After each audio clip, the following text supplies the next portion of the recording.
What's going on, people? Georgio Savvides here, founder of the Hip Hop Orchestra, as well as the host of the Hip Hop Orchestra Presents podcast.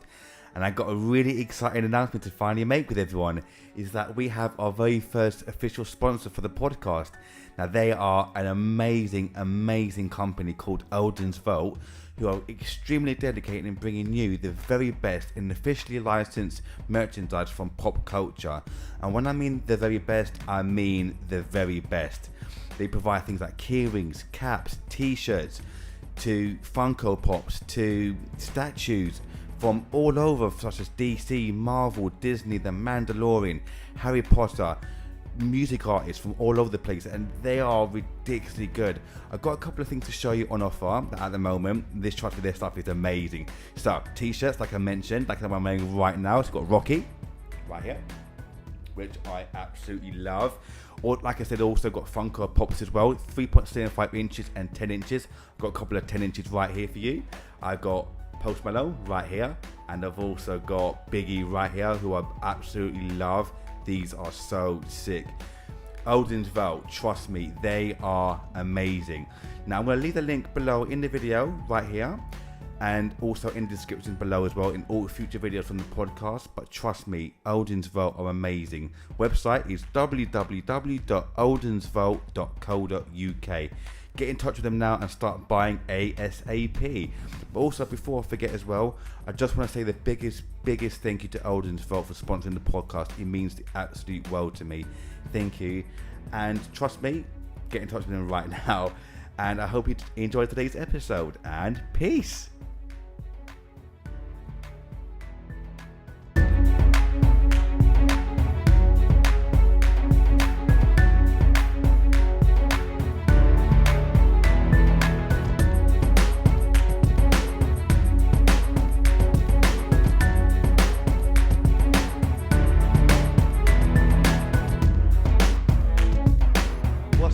Welcome to another brand new edition of Hip Hop Orchestra Presents. I've got an amazing guest today.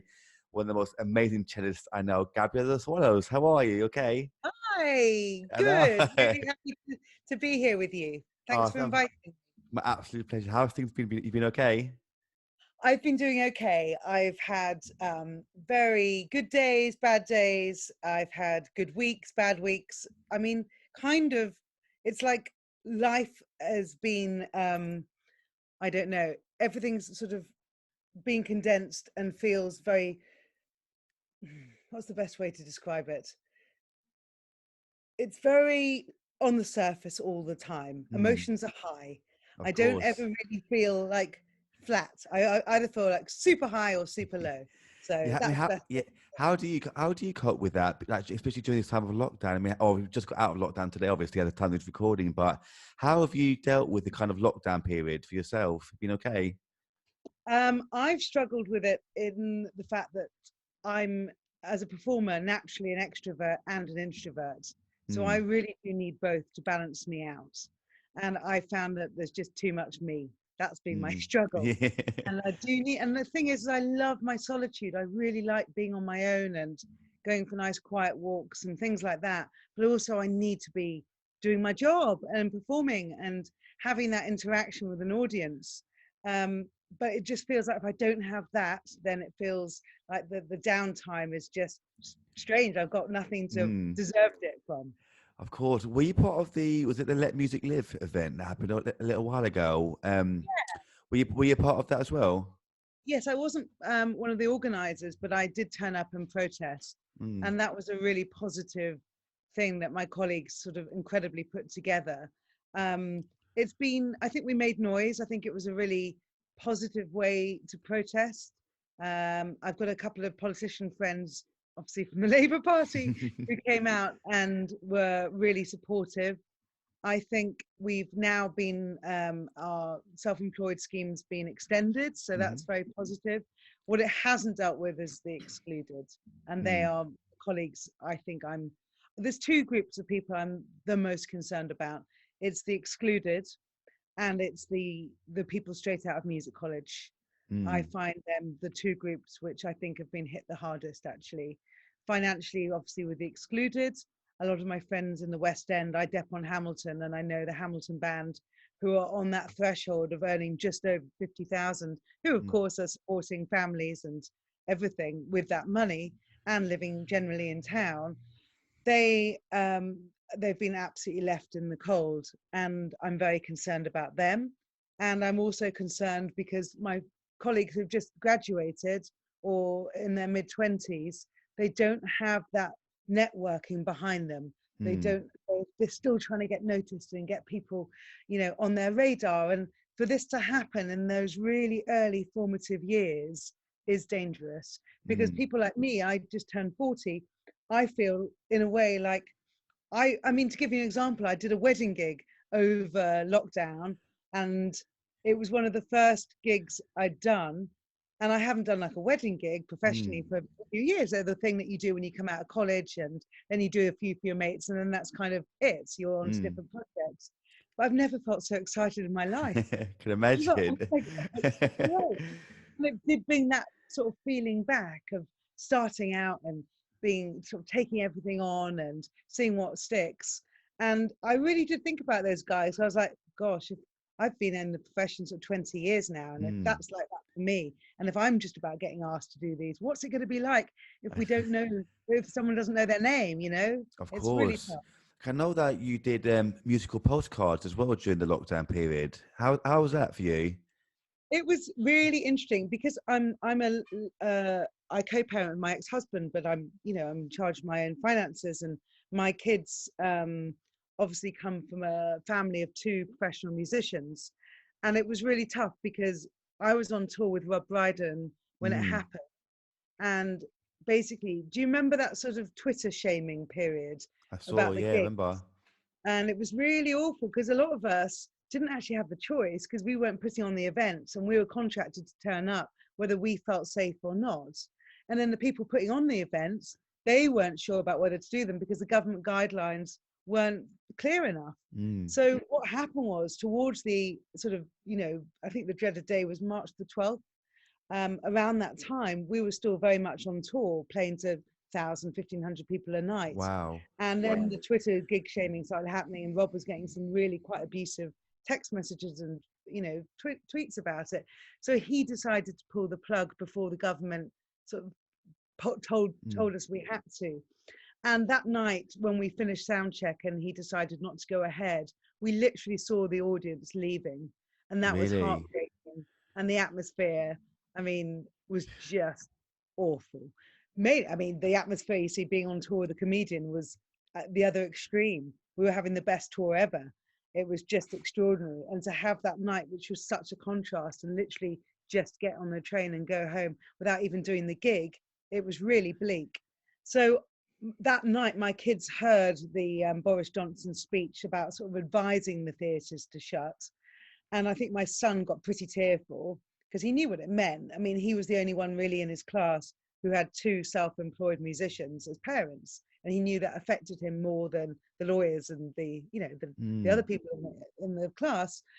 So I felt a real responsibility to show him as a parent, as a mother, and as someone who runs a business, because we all run our small little businesses. How are we going to deal with this? Are we going to just give up and just wait till the phone rings, or we're going to be proactive about it? So really, it was done in sort of defiance to him to say, look, we can do something. Let's muck in together. And I think I did have one sort of day of feeling a bit rocky because I wasn't quite sure what was going to happen. And then the next day, I put a tweet out saying, that the tour had been cancelled, and this is what this is what was going on. I didn't have any gigs, and one girl who I was actually at school with, who is extraordinary. This is a bit of a diversion, but apparently she was badly bullied at my school, and I don't remember this bit, but apparently I did stick up for her when we were both teenagers, and she was a bit older than me, and she said she really wanted to support me and to say thank you, because we hadn't been in touch for 25 years. And she said, look, I think you've got something here. It's Mothering Day coming up. Why don't you come up with an idea where you can give a little musical postcard instead of a bunch of flowers? She says, I'll make your first order. And she did a flyer and everything. and then suggested I did Patreon. And it all really started from there.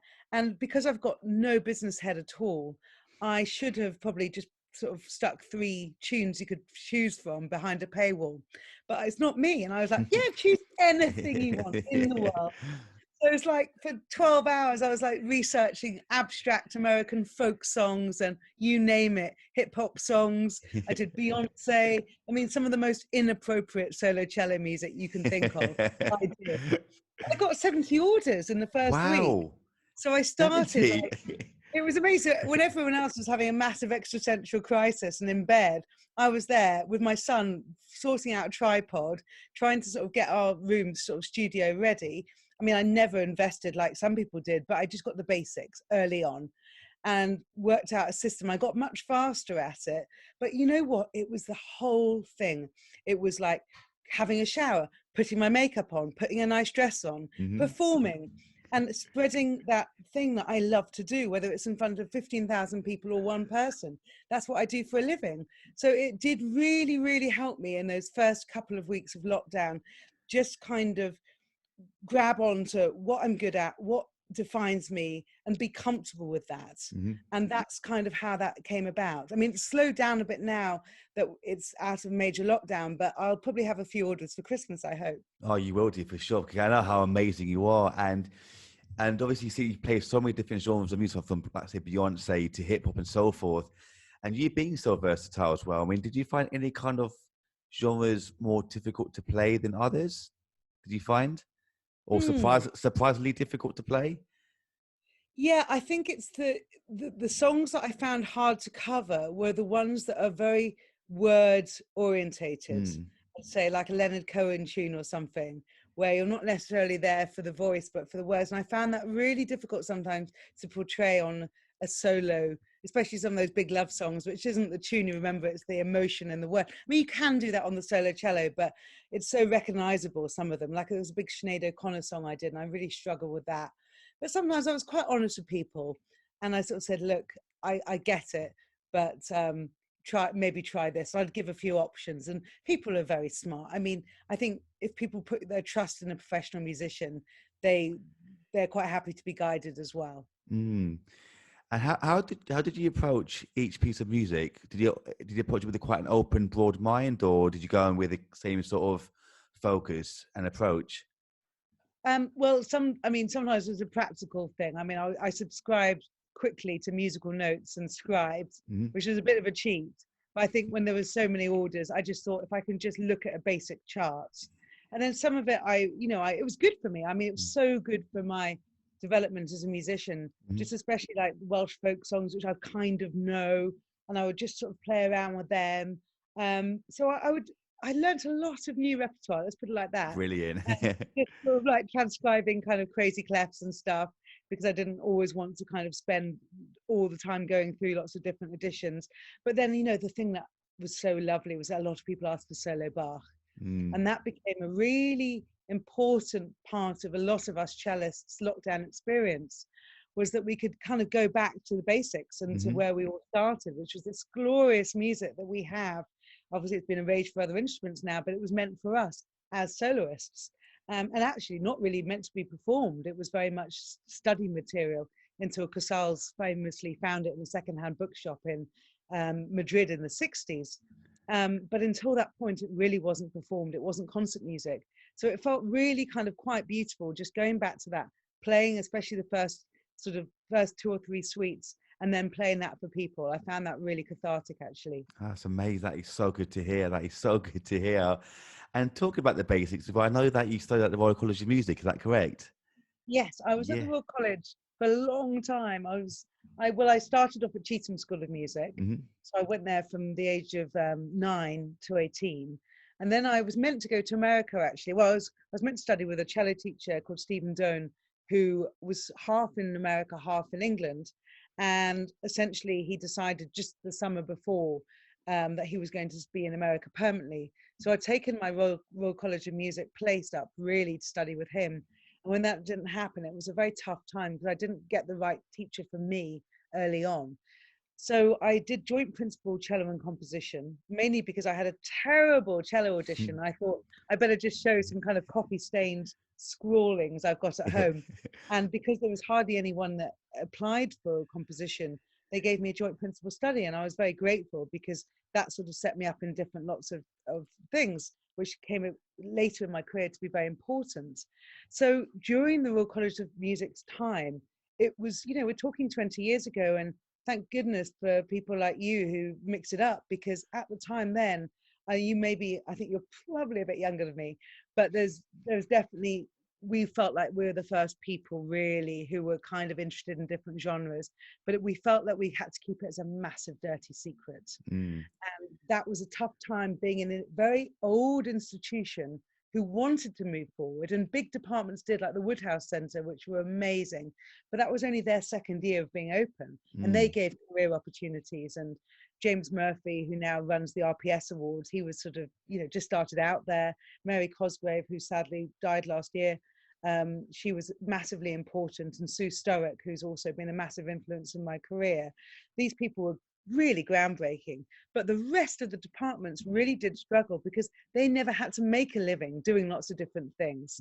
So they weren't in touch with the same profession that we were going into. So I always felt like I was in an institution who didn't quite know what to do with me. So I went ahead and made opportunities myself, mainly because this cello teacher wanted me to start my technique again, and I didn't really feel like I wanted to do that because I'd spent 9 years playing my soul out at music school.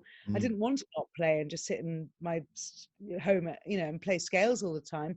I wanted to play. I was new to London. I'd been in Manchester, which was a great city, but here was this other universe.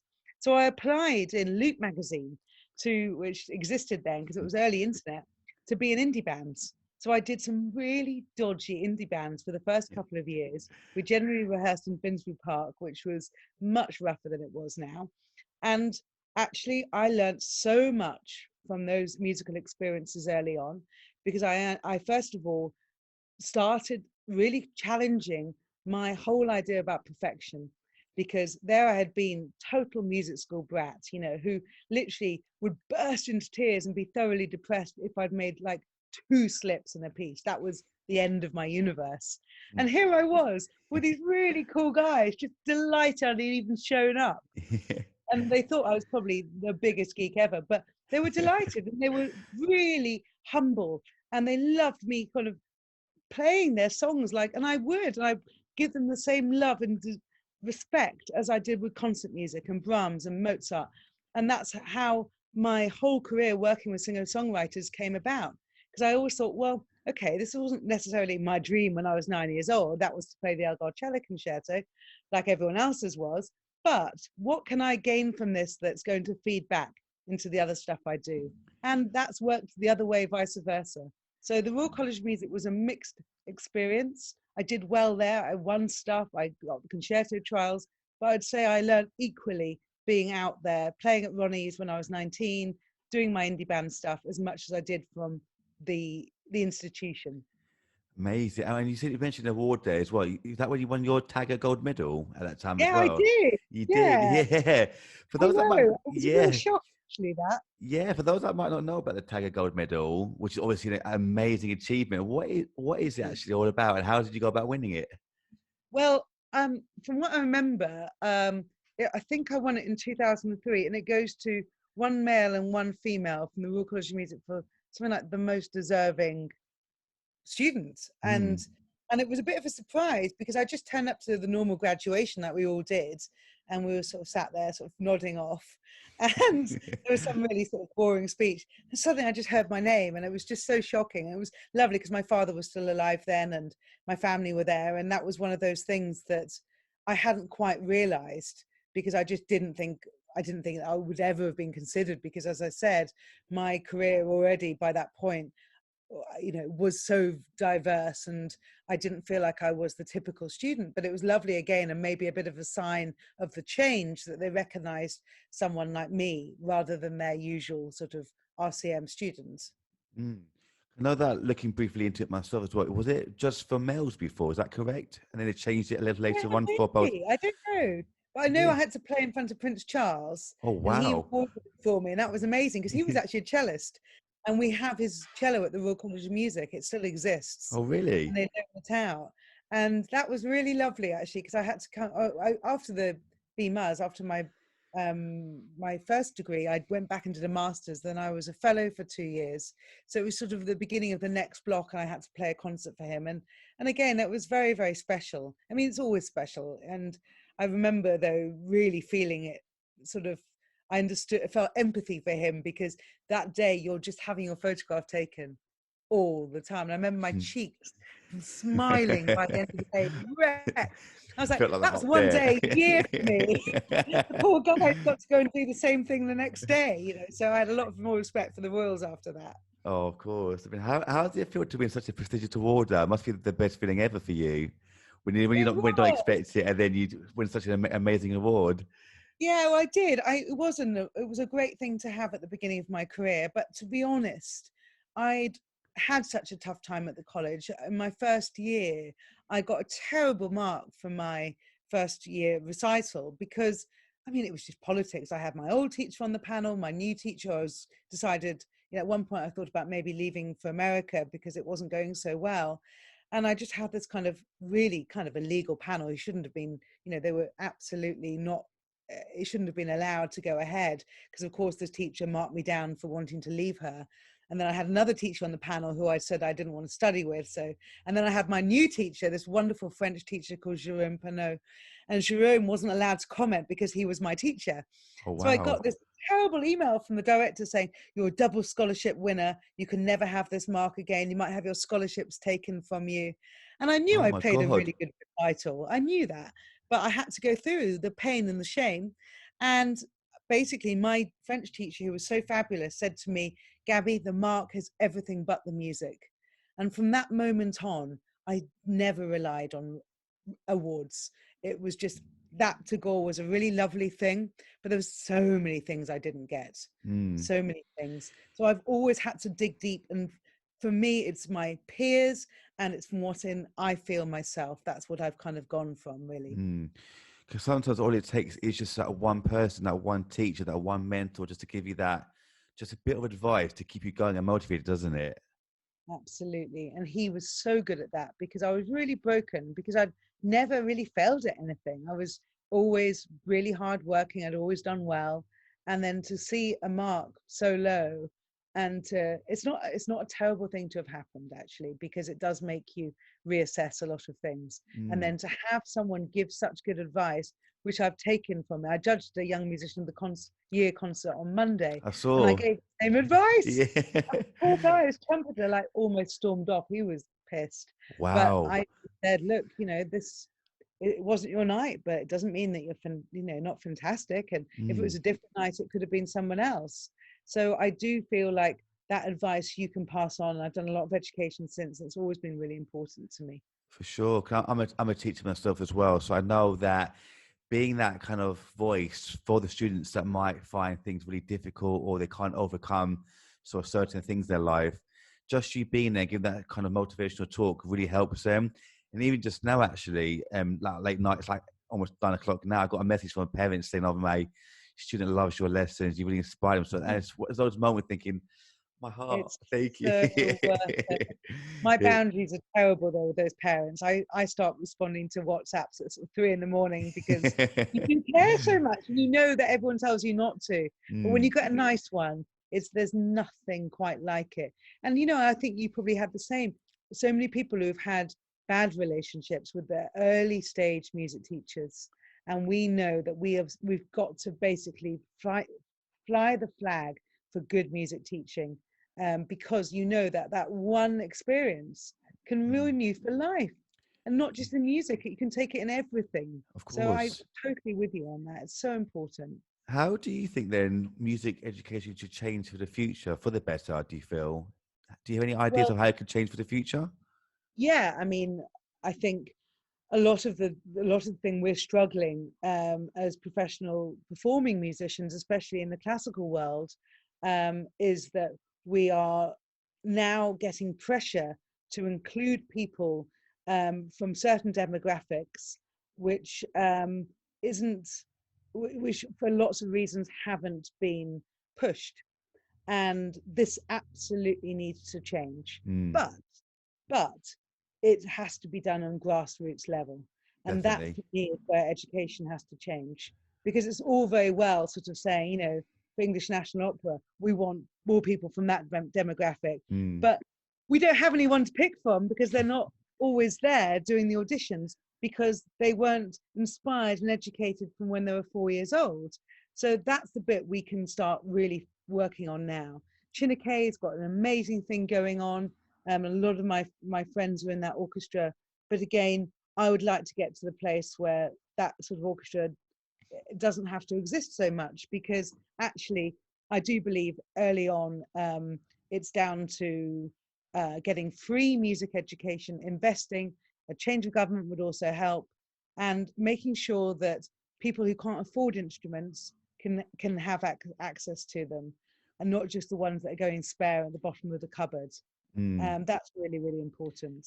And I think, again, it will feed through. We'll get people from much more diverse backgrounds than teaching. So then that will be an obvious inspiration. And it is changing. It really is. But we've got so much further to go as well. For sure. That's why one of my dreams has to be to open up my own school, my own music school eventually. That's how I've always been a dream of mine to do that. And yeah. I'd obviously love to work with you on that eventually as well. Absolutely. In the future. Yeah. Definitely. And I know Chinike's worked really, really well, actually. Obviously, her daughter, actually, Phoebe, I'm a good friend with her daughter, actually, Phoebe. Phoebe, great. Yeah. So I know her work really, really well. I've been a fan of her work for years now. And it's so true what you said about the demographic as well, though, because I came out recently, I think this week, where obviously during lockdown, they kept the private education sectors open, but not the public sector. And like you said, it seems like the people with obviously a bit of money and power, they get the sort of fast forward pass rather than everyone else does. And it's so true what you said, that we need to open up the grassroots to literally everyone, because there's so much talent out there in all walks of life. It's not just the people with, say, X amount of money or status. It's literally everyone sort of from the bottom up. There's so much talent out there. If we could just change it for the future and just be that inspiration that some people need, then it'd be for the better. And do you feel as well with that, because you said you had a really tough time at the RCM, that this kind of puts people off sometimes for their dreams of, say, being a performer or a composer? Do you think that having a tough time at education puts a lot of people off for the future? I think, yeah, it can be. It could be one teacher. It could be in a music school environment. It could be private. I think at that level, between 18 and 25 is very critical as a performer. If you're going into the profession and you're getting, I mean, the first thing you've got to remember is you're the one paying the fees. If something's not working, swap, change. But I certainly didn't have the emotional maturity to figure that stuff out. I had no boundaries. I was terrified of my teacher. I'd get bow shakes for playing a C major scale. And okay, I was highly subsidized because I was very lucky. I got scholarships. But you know, people are now spending like 20 grand to go to music college. I know. And it's just so much money. And I just think you as a student have to direct your course. You have to get the most out of it and really make it your own experience. And if you do get a bad experience, you have to take it further. You have to complain, because remember, you know, and I think a lot of, again, sadly in the press about the Royal Academy of Music and more abuse reports, the problem is with music, there's still that sort of common language, which I don't think would be accepted in other professions so much. And that really, really annoys me, because I think coming from Chetham's, where there was a huge scandal, and bits and pieces at the Royal College and the Royal Academy, again, it's just shocking, because people should feel safe, and there shouldn't be that kind of grey area. The fact that these people are 18 and over, abuse is an abuse, and especially with people in power, but also us, this whole relationship that we have with our teachers, of putting them up on pedestals and pedagogues. Again, doesn't really happen in other professions so much. And I think that there's some teachers that very much have taken advantage over that over the years. And it doesn't necessarily have got to the really nasty, awful, abusive stage, but it can be a mental thing. And it can just be someone just sort of saying, yeah, you really think about doing something else. And you then can just totally change your path for your future because of one comment, and simply because you haven't played to anyone else, because you just keep going back to more. Because as musicians, again, we're highly self-critical people, and sometimes someone actually telling us we're not very good sits more comfortably than someone singing our praises. So it's much easier for us to listen to criticism. So we get into a vicious circle, and then we're so browbeaten, we're like, oh God, I mean, it's like sort of going on dating apps or something. If you're single, it's like, why would you go with all that rejection all the time? So it's about trying to also accept who you are, accept what you've got and really believe in who you are. Because ultimately, after going through the profession for so many years, that's what we all come back to. It's like, what do we want to do? What's the career we want to have when we do have control over it? So I always think, say yes to everything, be open-minded, but also never apologize for who you are as an artist. Because if you start doing that, then it's very, very hard to change. I could not agree more. I could not agree more. It's a perfect way of saying it. And what was that moment for you where you said, you know what, forget everyone else, I am who I am, and I'm more than happy with who I am? What was that moment for you? I mean, I had sort of two epiphanies, really. I mean, I'd say one happened very young when I was at Chetham's, and I went to go and see a contemporary opera by Harrison Birtwistle. For some reason, my parents got me tickets to see Gawain, which had full male nudity in it. I don't think it was that that did it, but I certainly came away just thinking, oh my goodness, this, because I came from a very Baroque tradition, because I was originally a recorder player. My mother was an amateur harpsichord player. But there was definitely something about the atonality and the strange, surreal, abstract nature of it, that something resonated with me. And there was something that really made me turn my back on the idea of reinterpreting something constantly over and over again. And I knew then that I wanted to be involved with presenting new things. And it didn't really matter about the genre, but I wanted that. I love that power, that give the audience something and just be there at the beginning and then hand it over to someone else. That for me was exciting early on. So that was a huge moment. And then I'd say the next one probably was when I was 30, 31, and I changed my whole life. And I started out as a single parent with my kids and really had to readdress being precious about even doing that, and sort of thinking, okay, now I'm in a different position financially. I've got to readdress things. I've got two, I mean, my kids were 4 months and 1 or something. They were super young. Oh, wow. 18, sorry. So under 2. And so then I had like the double buggy and my cello, and it was really tough.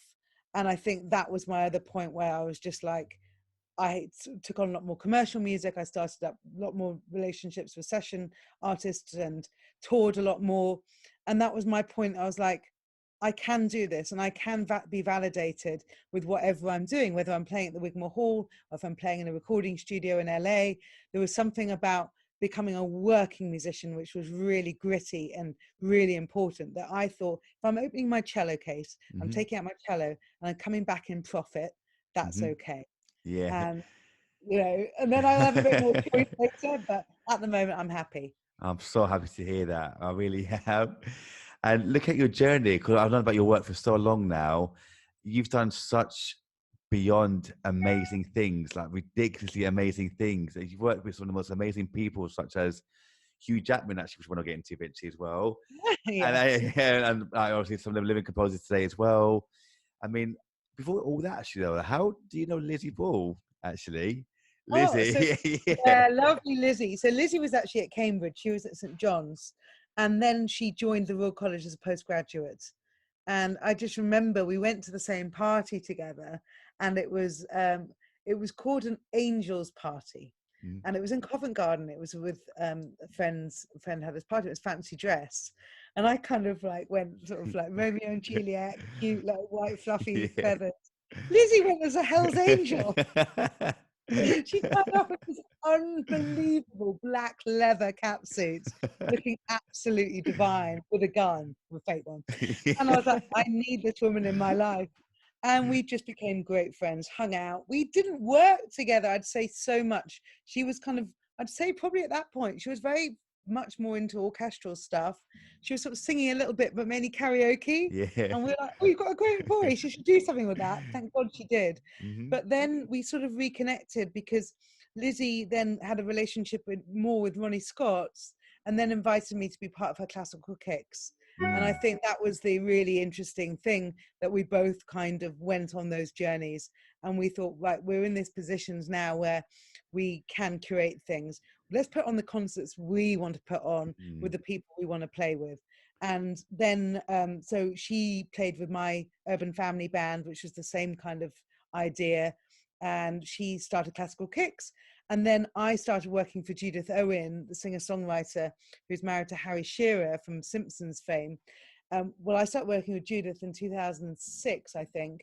And then a few years later, Judith wanted to expand, and we were about to tour with Brian Ferry.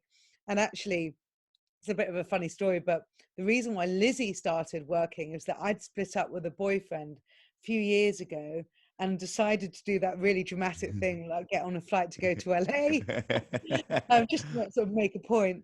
And Judith has a place there, and I was meant to be rehearsing with her in England sort of in a couple of weeks. And I said to her, look, can I come to LA and do our rehearsals there instead? And she said, of course, come over. Now, Lizzie and Megan Cassidy, who's our sort of third member of our trio, Megan wrote to me when I got into LA, sort of saying to me, how are you feeling? I'm so sorry about your breakup. I was like, oh God, I'm okay. I'm now in Santa Monica. Things are a bit better. Beautiful sunsets. And she said, Gabby, why don't we continue this conversation in LA tomorrow? I've just booked a flight. I was like, what? So Megan got on a flight to LA. And then Lizzie said, Gabby, I'm in Mexico. I'm coming to LA. So we just had this unbelievable week where Megan basically turned up. She can't drive very well in England. She will not mind me telling you that. And she decided to hire a car in LA, having never driven on the other side of the road. Bombed out of the airport, got sworn at by some guy within 5 minutes, telling her how to learn. She'd learned how to drive. And Judith sort of said, have you girls got your instruments? And of course, we all travel with our instruments all the time. And so we went and played on a couple of her songs. And it was just gorgeous, because after that, she was like, well, these are my girls. So she invited us then on various projects, albums, Brian Ferry tour. And we've just finished doing her new Picasso album project as well. Wow. So it's been lovely. And it's meant that when I tour now, I've got two of my best friends with me as well. So it's been amazing. She's just a force, Lizzie. I've just felt so fortunate. Oh, okay. I love Lizzie to bits. I had her on a podcast actually recently, and just have a chat with her and catch up with her. It was amazing. Obviously, she mentioned you as well, obviously how much she loves you as well. And she praised you so highly as well. So I'm so glad you're both doing so well in life as well. And you both had the same vision and the force to be reckoned with. I think that's the point, isn't it? And you probably find this the same. If you're going to do something different, you've got to stay with like-minded people. There's no point of basically hanging out with a traditionalist who will not get you, because I think so much is about mental strength. And if people are there sort of saying, yeah, that's a great idea, and they're doing similar things too, then it does feel like you can share the highs and the lows together. So I think sticking with your tribe and finding your tribe is just so important. And I'm very, very honored that Lizzie's definitely a member of that. I couldn't agree more. And when you were starting your own group, so like Showstrings to Classical Kicks to your Urban Family as well, how was it for you when you first started? Was it quite difficult to do, or were you just so determined to get on with it that you found it quite an easy journey? I think with my career, all my own sort of stuff has come from, it's always been far down the list, because I just don't have the time, because I spend so much of my life working for other people that when I do my own project, it has to feel like it's going to be fun, first of all, because there's just no point otherwise, because I do work with very stressful artists who are very narcissistic, and it's not always easy. So when it comes to my own projects, it's in terms of the collaboration and the concerts, it's a total dream. In terms of organization, it's hard, because I don't have the time to invest in kind of doing that full time. And I think lockdown's probably meant that I've had more time to do my own thing. But it just does feel like that has been a luxury. I've done a few charity things for Urban Family, and that always feels like if I've got another aim, it's a self-deprecating musician thing. It's like, well, I couldn't possibly do a concert for myself, but if I'm helping other people, that's okay. Yeah. So I got very involved with Calais and the Jungle, and did a big concert for them. Ian Shaw was a huge inspiration and collaborator on that. So I do always trying to find, it's always very project based.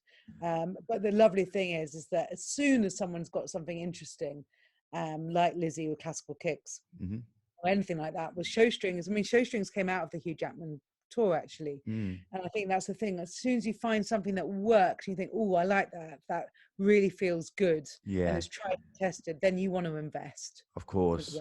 Of course. That's another reason why I love my Hip Hop Orchestra so much, because I knew that it's like one of those light bulb moments where you're thinking, oh, yes, that will work so well. And literally, it just, the name itself just sold the idea of itself. And like yourself, that I came across people that were very traditionalist. They couldn't quite grasp the idea of classical and hip hop together, thinking, no, they should be separate. You shouldn't do that. But then when we performed it, they were like, okay, this is better than we thought it would be. This is amazing. Like, see, told you. It does. See, told you. Because when we're starting off, because we know that us creators, we can see things in our mind, no problem. But you get some people where they just can't see the idea that you have in your mind. In our mind, it's so clear. But when you talk about that, they're thinking, no, that's not going to work. That's not going to work. But when you show them, then they're like, okay, this really works. And what be some of your, because obviously, like you mentioned you created Showstrings and the Urban Family with Lizzie doing Classical Kicks. How did you, was that the same thing for you where when you were starting, some people might have said not to do it, or were they on board for it as well? Yeah, I mean, I'd always invite people who I knew it would work. And I was always very delighted who came on board. And the way I managed it all was I wanted to put on a concert I actually wanted to go and see myself, because I'm involved in lots of concerts which, quite frankly, I wouldn't always necessarily pay top bucks to go to, because it's all too much of one thing, or and I just felt for these composers as well, because I'm very much traditional London Sinfonietta type audience member from when I was studying composition, and I would just sort of sit in those sort of concerts and think, God, if I'd written a piece that's taken me a year, would I really want it presented next to someone else who's also written a piece that's taken them a year, back to back with another one? And I was like, oh, surely, why can't we have like an amazing experimental piece next to a Bach suite or Rachmaninoff? Why does, or Gershwin? It doesn't have to be classical. Surely it's better for the composers to be put next to varied repertoire, so you don't get that massive comparison all the time. I know. It's just other ways of doing it. Of course, I know that I have come across other people who said the same thing as well, that if we're playing the same repertoire from 300, 400, 500 years ago, the Chopins, the Beethovens, Rachmaninoffs, people will get bored. I know it's the same repertoire all over again, but we need people to just change it up. I know that obviously you're doing amazing things as well, same as myself. I know that Gabriel Prokofiev does the same sort of thing as well, where Gabriel's been amazing, and again, he was really sort of so important early on, because coming from that lineage of the Prokofiev family, and then actually using that to invest in people reprogramming new works. And I mean, I did a lot of sticky carpet gigs for him back in the day, and it was great because I started working in the East End in these pubs, and I was playing Xenakis and Lackerman and all sorts. And I remember sort of, myself sort of thinking, is this going to work? But the young people of Shoreditch gave it better attention than some of the people at the Royal College of Music. And I think you should never underestimate people. And actually, you should never underestimate people in their own environment, because if they're already feeling relaxed and they're happy to be there, not in a concert hall where they're penned, then actually people did listen. It was just proof of the pudding. I wouldn't have done a concert where I was background music. It wouldn't have been the right gig for me. So I was very, very careful. And I really thought Gabriel was just doing a ridiculously important thing, as he still does. I mean, I've just done an album for him over lockdown, and he basically put out a new album of everyone who had recorded pieces or could record a piece that wasn't released yet. And he just did that. He did like 3 albums worth. And I mean, just that, it's just so supportive when you could just, he's a great composer himself. He could be investing all that time in his own career. And I always, again, and I think this is the point, is like over lockdown and before, we also have been so lucky over our profession is to meet people who are really good people. And they're selfless. And I think having people like that collaborating is just a really good lesson actually about how to be a good human being and how to keep music evolving, because it's just as important as us just doing one concert. It's about looking at the overall arch of things and keeping things moving as well for the younger generation. Of course, because that's why the people that I work with in my orchestra as well now, I consider them family, because I've been so blessed to work with some amazing people throughout my journey so far, who I still keep in contact with. I feel like the group I've got now, especially, I consider them family because they're so loving, they're so amazing, they're so talented, yet they're so loving at the same time, they're so caring. We can have a laugh with each other as well, and that shows in your performance, I feel, as well, doesn't it? Where if you're having that kind of laugh with you, it's like that banter, that laugh, you're having fun with it. That's amazing. You're having fun when you're performing. The audience can see that. And if you're working with people that kind of ruin that fun in a way, that also shows. So I feel like exactly what you said there, where work with the people that see your vision as well. You can have a laugh with, you can have fun with them. You can talk about anything.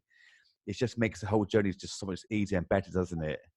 Oh God, totally. I mean, essentially that's what we're there to do. We're there to entertain an audience. They're paying good money and they want to see us having fun. And if we have that luxury of controlling our working environment, whether it's a one-off gig or a long tour, you have to be around people that you get on with, because it just becomes, it's too important not to, really. Of course. And it's just too much on it. And I do believe that does give an extra something if that's comes across, and a good relationship between players there's nothing like it for the audience or for us, actually. It really is so true. It really is. And talk about some of these amazing events that you've done. Do you have any particular favorites of yours that you've done over the years that really stick out? Well, you've done so much. It must be so hard. But it's a hard one. I mean, I think last year, I think that Hugh Jackman tour was amazing. I mean, it's so strange now thinking about 13,000 people being in the O2. Wow. That idea, 5 nights in a row, but I've learned a lot from that tour. I learned lots for lots of different reasons.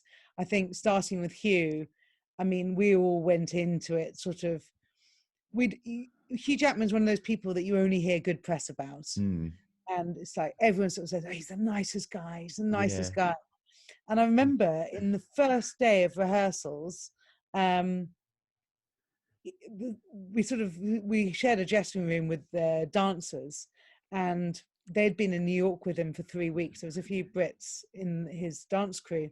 We sort of said, oh, what's it like? They were like, he's the nicest guy. Like, okay, we've had that before, but they've spent 3 weeks. That's a good sign. And anyway, we were in Castlefield or somewhere like that, where they've got those big sort of warehouses where you do stadium rehearsals in, because you can get all the gear in. And so it was myself, Lizzie, Megan, and Shalomi Dobrinsky, who's in Showstrings as well. And it was really fascinating because during the first rehearsal, it was great. It always was going brilliantly. And then in the break, I was making tea, and there was Hugh behind me. So I offered him a cup of tea. He was like, no, I'm good. And then 2 seconds later, he tapped me on the shoulder. He goes, actually, could I? So of course I'll make you a cup of tea, Hugh Jackman. And then he was like, well, what's your name? And I was like, oh, I'm Gabby. He's like, so nice to meet you, Gabby. He's really excited by this. Anyway, so go back to rehearsal, and we run the show through in the afternoon. And there's this kind of Gershwin number we do, which is like a medley, so Luck Be a Lady and all these, and he's tap dancing. It's ridiculous. I got rhythm. It's just stunning visually and everything. And then sort of, you know, I'm concentrating on my part because we hadn't really had long to look at it. Suddenly I just feel like these arms, like hands on my shoulder. Yeah. I look up, it's Hugh Jackman. And he starts sort of saying through his mic, Gabby's got rhythm. Yeah. And I'm like, what is he doing? And then he's like, show us what he got. Da, da, da, da. And then I start, like, I don't know what to do. So I'm like, I just do this sort of slightly strange bass line. And then he's like cheering and dancing. He wants me to improvise. Yeah. So I was doing this improv. And then the whole band, everyone's cheering. And then everyone knew my name, of course, because I got picked first. And I was like, oh my goodness, he's doing that. He's going to do that to someone different in the band. Yeah. And that's how the tour happened. So he trusted us enough to give us that opportunity to showcase us. I was just very unlucky that I got picked first, because then by the end of the tour, the bass players had these ridiculous solos sorted out. Lizzie sung. And I mean, it was an amazing experience. But just being with him generally, he knew everyone's name. He gave, I mean, everyone had their time with him. He gave a scratch card out every Friday. I heard about this as well. That was ridiculous. Yeah. And people had that, you know, it didn't matter what your job was, cleaning the septic tanks, dancing, catering, no one, there wasn't a hierarchy. We were all treated equally. And that, again, was just such an amazing thing to realize when you're working. I think it is an A-list thing, to be honest. When people don't have anything to prove, they are sometimes, I would say, in my experience, the easiest people to work for, because the vibe was so good and he really took care of us. And I think a lot of it has come down to, he meditates a lot. He's good, very, very good headspace. He had an emotional intelligence charter, which we all read before we started, saying just the basics, like if you're in a new country, learn how to say hello in that language, meet someone new. Now, we've been around a fair bit, but the dancers never left New York, and they were sort of 20, 21 years old. And I thought, my goodness, if I had someone of that stature managing my first tour, first of all, it would be so hard to work for anyone else, because, honey, it ain't like that anywhere else. That high standard. Yeah, that would be screwed for life. But it was just an amazing thing for us, because we thought, my goodness, it can be done differently. This can be organized, a tour on that scale with kindness. There was no kind of nastiness going on. There was no darkness. Everyone just kind of got into it and were caring, and, you know, and the vibe between our quartet and the big band, again, we were the only three girls out of a very male dominated situation. Never felt safer, more protected. I came back with a lot of new brothers who were very protective over me. Such a lovely vibe. And I really, really miss it, because that was very special. So I'd sort of say Hugh Jackman was a big thing for me. But, you know, I mean, I've had some great Urban Family things. I think Calais was very special. But actually, for me, playing We Are Family with Sister Sledge at the Royal Festival Hall, when they were all alive, because one of them sadly died. That was one of those moments, because I listened to that record so much growing up. And it was the Women of the World Festival, actually. And it wasn't, you know, like I wasn't being paid a lot of money, or there was nothing like that. It was just the whole vibe of that song with those women sort of looking at me, engaging with me, because I was principal cello, I think. And I mean, it was just like one of those moments you'll never forget, really. So I'd say that was unbelievably special. You know what? That is the most perfect way to end the podcast. I always love to finish on a lovely, high, positive note. So if you just say all that about Hugh Jackman and your performance with We Are Families, the best way to finish. So I want to say thank you so much for taking the time to speak with me today. It's so lovely to chat with you. Thank you so much. It's so nice to meet an equally positive person, and I'm so excited about what you're doing too. And I can't wait to actually come and see a gig of yours. Thank you, and vice versa as well. But what was you working on actually before we go? Actually, what was you working on? So we can share it with everyone. So I was with Rob Brydon on a tour, and hopefully we're going back out in March. Brilliant. So next year, if all goes well, I'll be touring with Rob Brydon and Beverly Craven from Promise Me Babe. So we're going to be out for a month. All the tickets are available on Rob Brydon Live and beverlycraven.com. Brilliant. How can people find you as well online? It's just GabriellaSwallow.com. Nice and easy. Lovely. Well, Gabriella, thank you so much once again for an amazing podcast. So love to chat to you and hope to catch up soon. You too. Take Thank care you. now. You too. Take care. Bye, everyone. Bye.